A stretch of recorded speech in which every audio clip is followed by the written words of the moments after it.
ჯერ კიდე 100 წლის წინ მედიცინა ფიქრობდა, რომ ტვინის უჯრედები, ნეირონები არ იზრდებოდა, არ წარმოიქმნებოდა ახალი ნეირონები და ეს სურათი დომინირებდა დიდი ხნის განმავლობაში, თუმცა შეიცვალა ყველაფერი, რაც აღმოაჩინეს, რომ არის ტვინის ორი რეგიონი, სადაც ნეირონების ზრდა ხდება.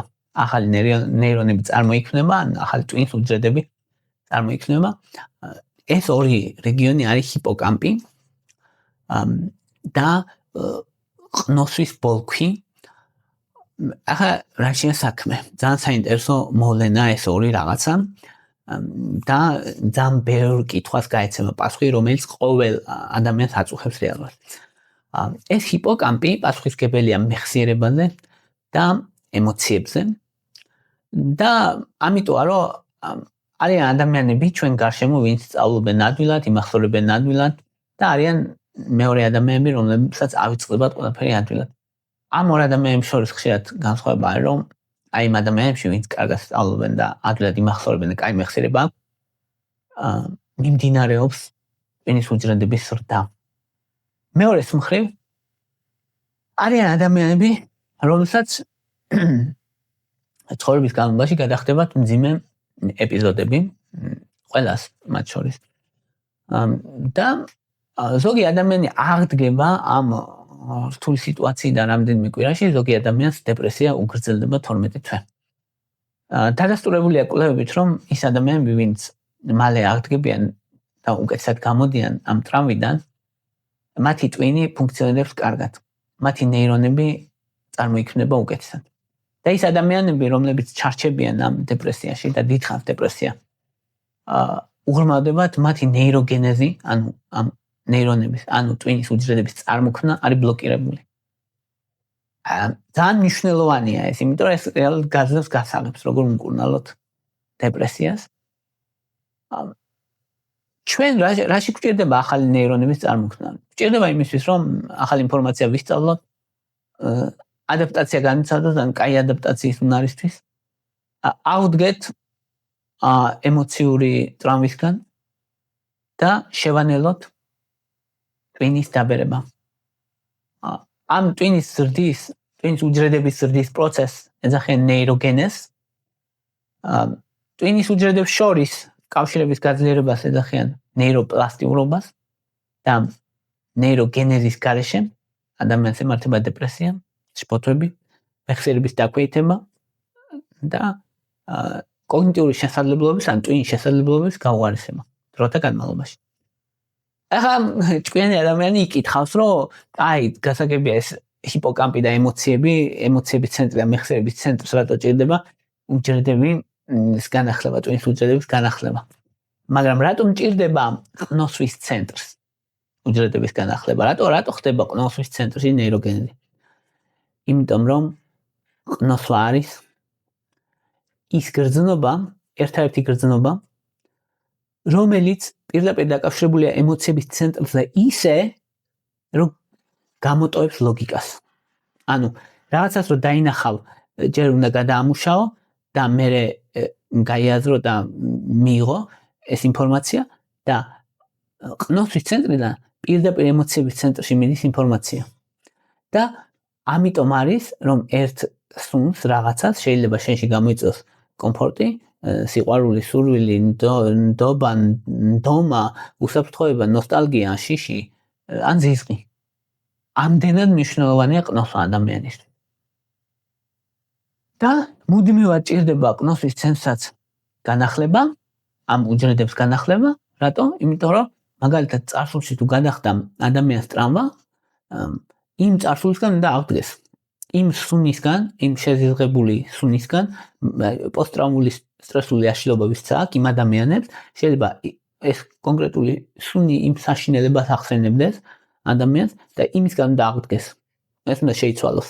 ადაპტაცია უნდა მოხდეს. და ამისთვის საჭიროა მადლობა რომ დაინტერესდი. ამ ვიდეოს ვქნი უკვე 8 წელზე მეტია კვლევებზე დაფუძნებული მაღალი ხარისხის სამედიცინო ინფორმაციით.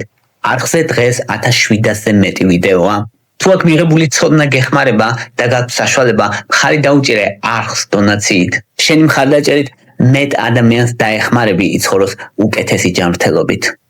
სიახლე. ამისთვის საჭიროა შეგუება და ამისთვის საჭიროა ის, რომ ახალი უჯრედები წარმოიქმნას. მეორეც, არიან ადამიანები, რომლის და არიან ადამიანებიც და არა ადამიანებიც, ანუ შეიძლება ცხოველი და ასე, რომლის სუნი შეიძლება გაღიზიანებდეს. მაგრამ თუ იმ ადამიანთან ეს ადამიანი დარჩება ძალიან დიდხანს, იმის სუნი აღარ გააღიზიანებს. შეგუება. ესეც დამსახურებაა იმის, რომ ნეირონების განახლება ხდება. ამიტომ ყნოსვის ნეირონებს ძალიან დიდი მნიშვნელობა აქვს. და ძალიან მნიშვნელოვანია ჩვენ ტვინს განვითარებისთვის. აი ამიტომ ვისაუბრებთ, როგორ დავეხმაროთ ჩვენ ტვინს ეფექტურად განაახლოს ნეირონები. პირველი და ყველაზე მთავარი არის მუდმივი მოძრაობა, აერობული ვარჯიშები. ეს არ არის რაც სამოტივაციო ის რომ რაღაცა იმოძრავე და იაქტივ არა, ამას არ ვამბობ, სულთან ნეირობიოლოგია. რატომ? მოძრაობის დროს გამოიყოფა ტვინდან მიღებული ნეიროტროფული ფაქტორი. BDNF ქვია და ეს არის ზრდის ფაქტორი ნეირონებისთვის და თუ კი ეს ფაქტორი არ გამოიყოფა, ნეირონები არ მწიფდება. ანუ ნეირონები იბადება, ახალი ნეირონები, მაგრამ მერე კვდება. და ეს ზრდის ფაქტორი აუცილებელია, რომ ეს ნეირონები გადარჩნენ. და როცა არ გამოიყოფა, მაშინ ნეიროგენეზი არ მიმდინარეობს ნორმალურად და ამისთვის ადამიანები ვინც დადიან, დარბიან, ცურავენ, ველოსიპედით დადიან და ფიზიკურად აქტიურები არიან, ფიქრობენ უფრო ჩქარა, იმახსოვრებენ უკეთესად, სტრესისგან აღდგებიან უფრო ჩქარა, ვიდრე ის ადამიანები ვინც სულზიან. მეორეს მხრივ ეს დეპრესიის რისკსაც ამცირებს დაახლოებით 30%-ით, დემენციის რისკს ამცირებს დაახლოებით 40%-ით. ფიზიკურად აქტიური ადამიანები ჰიპოკამპი იზრდება მოცულობაშიც. ანუ ეს ნეიროგენეზი აისახება ფიზიკურადაც დაახლოებით წლიურად 2%-ით, 1-2%-ით და ეს ზრდასრული ადამიანისთვის უზარმაზარი შედეგია. მოძრაობა სისხლის მოქცევას აუმჯობესებს ტვინში, ზრდის ფაქტორებს და ზრდის გენებს ჩართავს, ამცირებს კორტიზოლს, სტრესულ ჰორმონს, რომელიც პირდაპირ იწვევს აი ამ ახალდაბადებული ნეირონების სიკვდილს. ანუ ამიტოა სტრესი, ცუდი და კორტიზოლი. საუკეთესო ვარჯიშის რეჟიმი არის ის, რომ მუდმივად, რეგულარულად ივარჯიშო 40-60 წუთი დღის განმავლობაში ყოველ დღე. საშუალო სიმძიმის აერობული ვარჯიშები, სიარული, ცოტა სირბილი, ცურვა ან ცეკვა ან რაღაც ესეთი სტილის. მეორე ყველაზე მნიშვნელოვანი რამე, რაც შეგიძლია გააკეთო შენ იმისთვის, რომ ტვინმა წარმოქმნას ახალი უჯრედები, არის ღრმა ძილი, ღრმა ძილის და რემძილის ფაზა. სხვა სიტყვებით რო ვთქვა, უნდა გეცინო საკმარისი რაოდენობით. და თან ღრმათაც, რადგან ნეიროგენეზი ნიშნულოვნად დაკავშირებულია ძილთან. მაგალითად, ქრონიკულად ვისაც აქვს ძილის პრობლემა, იმ ადამიანებში ნეიროგენეზი 70% შემცირებულია. ერთი კვირა ძილიც კი საკმარისია იმისთვის, რომ შეამციროს მეხსიერების ფორმირება 40%-ით და რამდენიმე კვირის განმავლობაში კიდე თუ ძილს მოაწესრიგებ, ეს დათრგუნვა ნეიროგენეზის აღდგება და შეტრიალდება ყველაფერი. და ამიტომ არის თუ დაკვირვებული ხართ, რომ ადამიანები, რომელსაც აქვს დეპრესია, ფოთვა, გადაწვა, ხშირად ეს იწყება ძილის დარღვევებით. ძილის დარღვევები მერე კი არ ვითარდება, ხშირად იწყება ძილის დარღვევებით. ამიტომ აღდგენა რითი უნდა დავიწყოთ ძილის მოწესრიგებით. ძილის დროს როცა ღრმა ძინავს ადამიანს, მცირდება კორტიზოლის დონე, ნეიროტრანსმიტერების ბალანსი აღდგება, სინაფსების კავშირი უმჯობესდება, ახალი ნეირონები წარმოიქმნება და მათი ინტეგრაცია უმჯობესდება აი ამ მეხსიერების სისტემაში. მესამე მნიშვნელოვანი რამე, რის გაკეთებაც შეგვიძლია იმისთვის, რომ ჩვენმა ტვინმა უკეთესად წარმოქმნას ნეირონები, არის ვისწავლოთ მუდმივად ახალი ინფორმაცია და რთული. რთულს დიდი მნიშვნელობა აქვს, ან შენ თუ ყოველდღიურად რაღაც რუტინას აკეთებ, ეგ არ არის სწავლა. რაიმე მნიშვნელოვანი უნდა ისწავლო, მაგალითად ახალი ენა, ან ახალი უნარი, ან ახალი პროფესია, ან ახალი ახალი თამაში რაღაც რთული, კომპლექსური. რატომ? იმიტომ რომ როცა ადამიანი სწავლობს, ეს twins პირდაპირ ასტიმულირებს იმის, რომ ახალი ნეირონები გადარჩნენ. იმის, რომ ახალი ნეირონები ჩაებნენ თამაშში, ჭყალებში. და თუ კი არ სწავლობს ადამიანი, ეს ახალ დაბადებული ნეირონები კვდება. პროგრამულად კვდება ესე, ანუ რაც არ იყენებ, კარგავ. აი ეს არის ცხოვრება. ესე მუშაობს ადამიანიც. და გინახიათ, რომ ერთი ასაკის ადამიანები შეიძლება ერთ სფეროში მოვაწებით მათ შორის. და იქიდან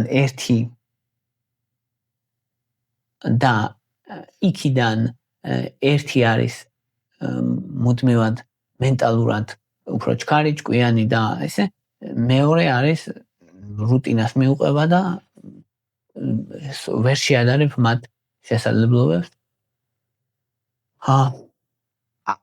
სწავლა არა მარტო ეხმარება ახალი უჯრედების წარმოქმნას, არამედ ეხმარება იმაში, რომ შემცირდეს დემენციის რისკი დაახლოებით 40%-ით, ანუ 40% შემცირდეს დემენციის რისკი. ეს არის უდიდესი შესაძლებლობა, განსაკუთრებით ასაკობრივი დემენციის რისკი. ამიტომ მუდმივად უნდა იყოს სწავლაში, ისწავლე ახალი ენა, ახალი პროფესია, ახალი უნარი, რაღაცა ახალი, ოღონდ რაღაცა ისწავლე, ახალი დაკვრა რამეზე. მეოთხე რის გაკეთებაც შეგვიძლია იმისთვის, რომ უჯრედები კარგად წარმოიქმნას ჩვენ twin-ში. ეს არის ემოციური უსაფრთხოება და სტრესისგან აღდგენა. სტრესს განსაკუთრებული დესტრუქციული მოქმედება აქვს ჩვენ twin-ზე. მაგალითად ემოციურ ტრამვას, ჩფოთვას, მუდმივად დაძაბულ ურთიერთობას, ტოქსიურ ურთიერთობას, წყვილს შორის გადაწვას, ფინანსურ პრობლემებს მათ შორის, ან ზოგჯერ როცა აი მაგალითად ავადმყოფი ოჯახის წევრს უვლის მეორე ადამიანი მუდმივად. აი ეს მუდმივი სტრესი იწვევს კორტიზოლის მომატებას მუდმივად და ეს კორტიზოლი ბლოკავს ახალი ნეირონების წარმოქმნას და უჭირთ შედეგად twins უჯრედებს უჭირთ განახლება და ეგ ძალიან დიდი პრობლემაა. ამიტომ რომ ორი ადამიანი, რომელიც შეიძლება ერთნაირად იკვებოდეს, ერთნაირად ვარჯიშობდეს, ერთ იგივე ქალაქში ცხოვრობდეს, მაგრამ სხვა სტრესის დატვირთვა ჰქონდეს და რომელსაც მაღალი სტრესი აქვს, მისი twins მდგომარეობა ბევრად უფრო გაუარესებულია. მეორეს მხრივ თუ სტრესზე იზრუნებს, სტრესს შეამცირებ, ნეიროგენეზი გაუმჯობესდება რამდენიმე ვირაში და რამდენიმე თვეში ჩადგება ნორმაში 70%-იანი ალბათობით 3 თვეში. ამიტომ სტრესის შემცირებას უდიდესი მნიშვნელობა აქვს. მეხუთე, რისი გაკეთებაც შეგვიძლია არის ომეგა-3-ის მიღება. ომეგა-3 განსაკუთრებით DHA არის აუცილებელი ჩვენ twins-თვის, ან ჩვენ twins უჯრედების მემბრანაში შემავალი მთავარი ცხიმი არის ეგ. ამიტომ ჩვენ twins უჯრედებისთვის არის ძალიან მნიშვნელოვანი და ეს ახალი უჯრედები რო იბადება, თუ DHA აკლია, ანუ ომეგა-3 თუ აკლია, მათი გადარჩენა, ამ უჯრედების გადარჩენა დაბალ ალბათურია, იმიტომ რომ მემბრანა ხდება უფრო მსხვერპლი, მოუქნელი, არაადაპტაციური და ვერ იზრდება ნორმალურად. და მაშინ როცა ომეგა-3-ს რეგულარულად იღებს ადამიანი, ეს ნეიროგენეზი, ანუ ახალი უჯრედების წარმოქმნა არის გაუმჯობესებული, ამიტომ რომ ბავშვებს ძველადაც კი იცოდნენ, რომ აი თევზის კონს ასმევდნენ ხოლმე ბავშვებს, რადგან ბავშვის twin-ის განვითარებისთვის არის მნიშვნელოვანი, არა მარტო ბავშვისთვის, არამედ დიდისთვისაც ეგ დადგენილია. ნეიროგენეზი დაახლოებით 35% აუმჯობესებს, ემოციურ სტაბილურობასაც აუმჯობესებს დაახლოებით ადამიანების 70%-ში და ეფექტური დოზა ომეგა-3-ისთვის არის 1-2 გრამი EPA-ის და DHA-ის კომბინაცია, ორივე კომპონენტი უნდა იყოს. და დაახლოებით მინიმუმ 16 კვირის განმავლობაში, 1 წლის განმავლობაში შესაძლებელია, ზოგჯერ 2 წელს შესაძლებელია გააჩნია ადამიანს. მეექვსე ყველაზე მნიშვნელოვანი რისი გაკეთებაც შეგვიძლია არის ხანგამოშვებითი ინტერვალული შიმშილი. ინტერვალული შიმშილის დროს ნეიროგენეზი სტიმულირდება, უმჯობესდება ხოლმე მეხსიერებაც 50-75% ადამიანებში. ეს არ არის ინტერვალურ შიმშილში არ გულისხმობა დიდი შიმშილობები, ანუ აქ იგულისხმება დაგეგმილი 16 საათიანი შიმშილი, 8 საათიანი კვების ფანჯრით. კვირაში 3-5 დღის განმავლობაში და ეს მიიჩნევა რომ არის ერთ-ერთი ოპტიმალური და ეს ინტერვალული შიმშილი აქტიურებს AMPK სისტემას, აქტიურებს ასევე